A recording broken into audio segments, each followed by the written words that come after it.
So when you start looking at, yes, it's exciting, but it's also, now we have to deal with 6 time zones. Now we have to deal with very different laws, very different expectations. Our salary tables are completely different between all of our offices. The tax obligations, be prepared for big legal bills. There's no way around it. There's no easy way to do it. And there's just, as great as it has been, there are still challenges that we face on a regular basis. Culturally, how we do things in Canada is very different than how we do things in Denmark, Switzerland, Germany, the US.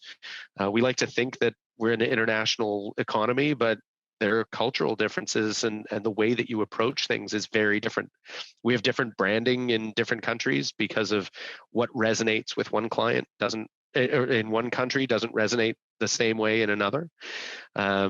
Translation, language barriers, hiring, it's a million different challenges. It's not that I would shy away from it. In fact, we're looking at acquiring again, but you've got to go in eyes wide open and recognize that it's going to be a challenge. The best thing that I can recommend is the amount of time that you spend with those people in a different country is critical. COVID has been very difficult for us as an organization because we're global. We can't just jump on a plane and spend a week with that team and get that cultural feeling of, let's go have a beer and just make sure that we're still good friends and colleagues, and we're seeing things the same way. We haven't been able to do that since March, and that's hard. So you've really got to find that balance and swallow.